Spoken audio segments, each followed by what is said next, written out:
आज की वीडियो में हम जानेंगे कि किस प्रकार बाबा साहेब अम्बेडकर ने हमें पानी पीने का अधिकार दिलाया था।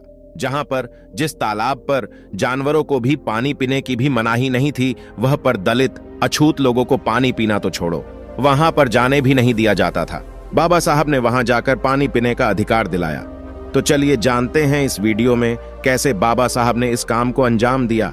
डॉक्टर भीमराव अंबेडकर के राजनीतिक जीवन का एक महत्वपूर्ण पड़ाव था महाड़ सत्याग्रह।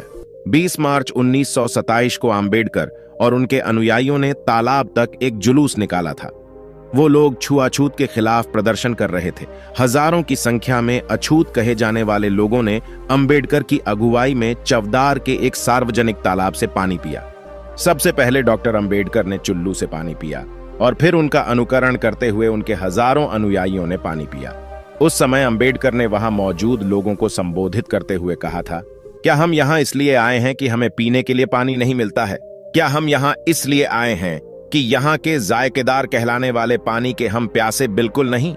हम यहाँ इसलिए आए हैं कि हम इंसान होने का अपना हक जता सके। ये एक प्रतीकात्मक विरोध था जिसके जरिए हजारों साल पुरानी स्वर्ण और सामंती सत्ता को चुनौती दी गई थी, जो सामाजिक पायदान के सबसे निचले स्तर के लोगों को वो हक भी देने के लिए तैयार नहीं थे जो जानवरों तक को हासिल था। इसकी दूसरी जातियों पर व्यापक प्रतिक्रिया हुई थी।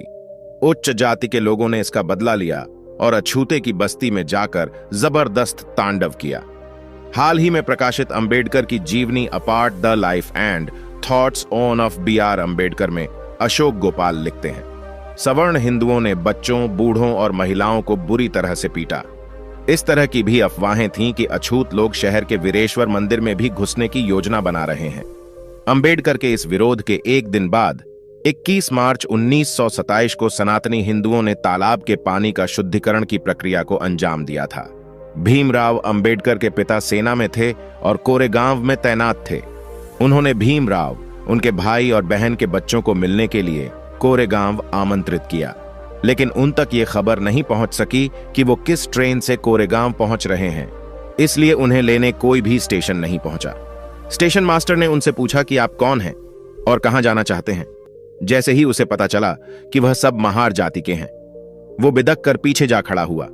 बड़ी मुश्किल से एक बैलगाड़ी बुलाई गई। रास्ते में बैलगाड़ी वाले को बातचीत के दौरान पता चल गया कि वो सब महार जाति से हैं। सावित्री आम्बेडकर अपनी किताब my life with doctor Ambedkar में लिखती हैं, बैलगाड़ी वाले ने उन सबको तुरंत गाड़ी से नीचे उतार दिया। तब तक अंधेरा हो चुका था। जब बच्चों ने उसे 2 गुना किराया देने का लालच दिया, तब जाकर वह गाड़ी चलाने के लिए तैयार हुआ। उसकी शर्त थी कि बच्चे गाड़ी चलाएंगे और वो उनके पीछे पैदल चलेगा। गर्मी का मौसम था, सारे बच्चे बुरी तरह से प्यासे थे, लेकिन रास्ते में किसी ने उन्हें पानी तक नहीं दिया। वो सब अगले दिन अपने पिता के घर पहुंचे। इस तरह की अनेक घटनाओं ने जाति के प्रति बाबा साहब की सोच को बदलकर रख दिया। विनायक दामोदर सावरकर ने अंबेडकर के महाड़ सत्याग्रह को बिना शर्त समर्थन दिया था। धनंजय कीर सावरकर की जीवनी सावरकर एंड हिज टाइम्स में लिखते हैं, उस समय उन्होंने कहा था कि छुआछूत की न सिर्फ निंदा की जानी चाहिए, बल्कि अब उसे धर्म के आदेश के तौर पर जड़ से समाप्त करने का समय आ पहुंचा है। ये नीतियां औचित्य का सवाल नहीं है, बल्कि न्याय और मानवता की सेवा के मुद्दे भी इससे जुड़े हुए हैं। सावरकर ने घोषणा की कि हर हिंदू का यह पवित्र कर्तव्य है कि वो अपना धर्म मानने वाले लोगों के मानवाधिकारों की रक्षा करें। लेकिन इसके बावजूद अंबेडकर को सावरकर के सामाजिक सुधार की मुहिम से निराशा हुई थी। हाल ही में प्रकाशित पुस्तक apart the life and thought of B.R. Ambedkar के लेखक अशोक गोपाल कहते हैं, अंबेडकर का मानना था कि अगर सावरकर को हिंदू राष्ट्र बनाने का अपना लक्ष्य प्राप्त करना है तो उन्हें अछूत हो और बाकी के हिंदू समाज के बीच अवरोध को तोड़ना होगा। सावरकर ने जनवरी 1924 में जेल से रिहा होने के बावजूद इस दिशा में कुछ काम जरूर किया, क्योंकि रत्नागिरी जिले में उनको राजनीतिक काम करने की ही छूट दी गई थी। उन्होंने अछूतों को मंदिर में गोस्वामी और सभी जातियों के लोगों के एक साथ खाना खाने का अभियान भी शुरू किया। इस तरह के उदाहरण देकर सावरकर के जीवनीकार धनंजय कीर ने यह बताने की कोशिश की कि अंबेडकर और सावरकर दोनों ही हिंदू समाज को सुधारने का काम कर रहे थे। अशोक गोपाल आगे लिखते हैं, धनंजय कीर ने 18 फरवरी 1933 को अंबेडकर के सावरकर को लिखे पत्र का जिक्र भी किया। यह पत्र सावरकर की पहल पर रत्नागिरी में एक धनी व्यापारी द्वारा पवित्र पावन मंदिर बनाए जाने के बाद लिखा गया था। इस मंदिर में अछूतों को पूजा करने की छूट थी। उन्होंने एक ऐसे ही मंदिर के उद्घाटन समारोह में भाग लेने के लिए अंबेडकर को आमंत्रित किया, लेकिन अंबेडकर अपनी व्यस्तता का बहाना बनाकर इस समारोह में नहीं गए। लेकिन उन्होंने सावरकर से कहा, मैं इस मौके पर सामाजिक सुधारों के लिए काम करने की मुहिम शुरू करने के लिए आपकी तारीफ करना चाहता हूं, लेकिन यह पूरा सत्य नहीं है। महेश स्ट्रेट भारत के 12 अप्रैल 1929 के अंक में लिखा संपादकीय बताता है कि अंबेडकर ने पहले पतित पावन मंदिर बनने की शुरुआत में ही इसका विरोध किया था। उनका मानना था कि बाद में यह मंदिर अछूतों के मंदिर कहलाए जाने लगेंगे।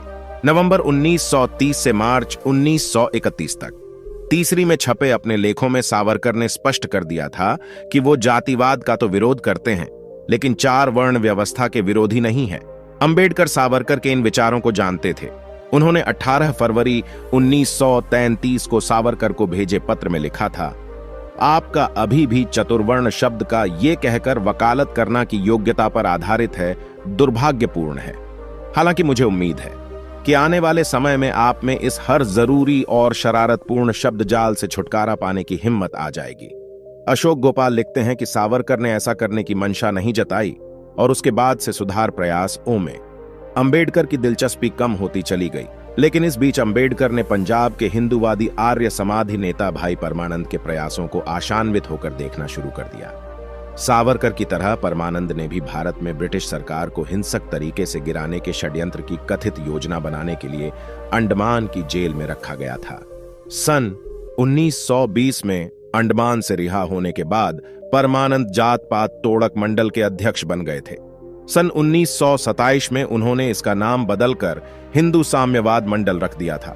वही स्ट्रेट भारत की 16 सितंबर 1927 के अंक में लिखते हुए आम्बेडकर ने मंडल को हिंदू महासभा का स्वस्थ विकल्प बताया था।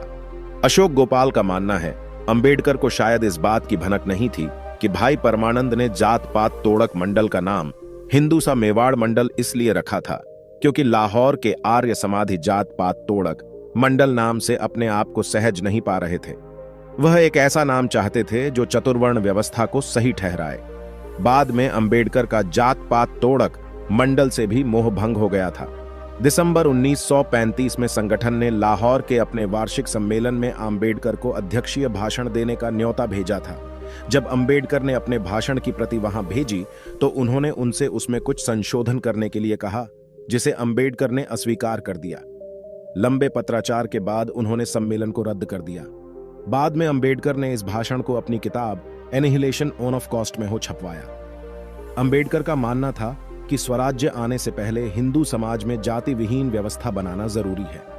एक जगह उन्होंने लिखा था, ऐसे स्वराज्य का कोई फायदा नहीं है जिसकी आप रक्षा ना कर सके। मेरे विचार में हिंदू समाज जब जाति विहीन हो जाएगा तभी उसमें अपने आप की रक्षा करने की ताकत आएगी। उस समय हिंदू महासभा जैसे संगठन भी हिंदू समाज को ताकतवर बनाने की बात कर रहे थे। हिंदुओं की संख्या बढ़ाने और मुसलमानों की तादाद कम करने का उनका फॉर्मूला था। उन लोगों का शुद्धिकरण जिनके पूर्वजों ने की थी कारणों से इस्लाम धर्म अपना लिया था। अंबेडकर ने तेलुगु समाचार के एक अंक में लिखा था, अगर हिंदू समाज बचे रहना चाहता है तो उसे अपनी संख्या बढ़ाने के बजाय अपनी एकजुटता बढ़ाने पर जोर देना चाहिए। इसका सीधा मतलब है जाति का उन्मूलन। अगर हिंदू समाज को जाति का उन्मूलन कर संगठित कर दिया जाए तो शुद्धि की कोई जरूरत नहीं पड़ेगी। बाबा साहेब अंबेडकर ने बहुत पहले ही कह दिया था, हम समाज में बराबरी का अधिकार चाहते हैं और हम जहां तक संभव है हिंदू समाज में ही रहकर ये अधिकार लेना चाहते हैं। अगर जरूरी हुआ तो हम हिंदुत्व से पिंड छुड़ाने में नहीं हिचकेंगे। अगर हम हिंदुत्व को छोड़ते हैं तो मंदिर जाने में हमारी कोई दिलचस्पी नहीं रहेगी। हिंदू धर्म से जुड़े मुद्दों पर अंबेडकर और सावरकर की राय अलग अलग थी।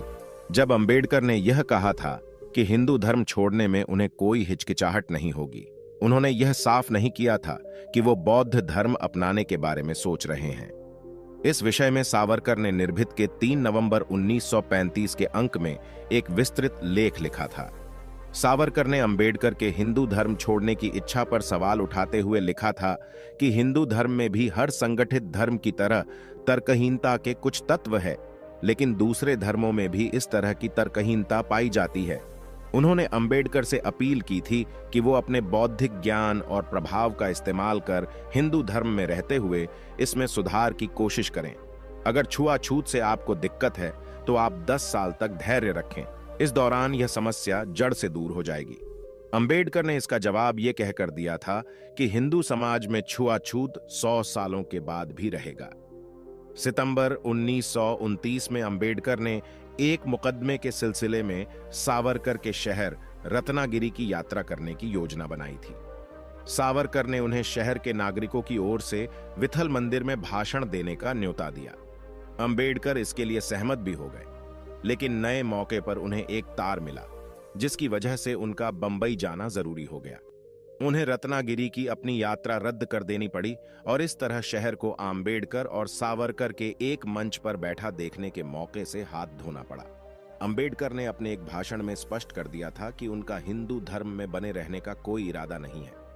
उन्होंने कहा था, मेरा यह दुर्भाग्य रहा है कि मैं अछूत हिंदू के कलंक के साथ पैदा हुआ था, जो कि मेरे हाथ में नहीं था, लेकिन फिर भी मैं इस अपमानजनक स्थिति को बदलकर अपनी दशा सुधार सकता हूं। मुझे इसमें रत्ती भर भी संदेह नहीं कि मैं ऐसा कर पाऊंगा। मुझे यह साफ करने दीजिए कि मैं एक ऐसे शख्स के तौर पर नहीं मरूंगा जो अपने आप को हिंदू कहता हो।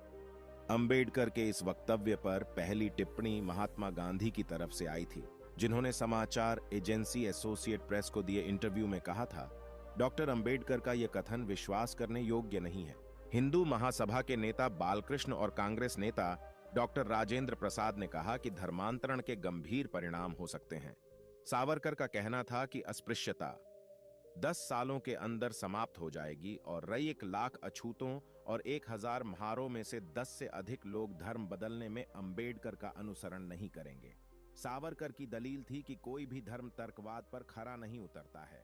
अगर अंबेडकर तर्कवाद को ही बढ़ावा देना चाहते हैं तो उन्हें एक तार्किक संस्था खोलने दी जाएगी। दोस्तों, आज की वीडियो में बस इतना ही।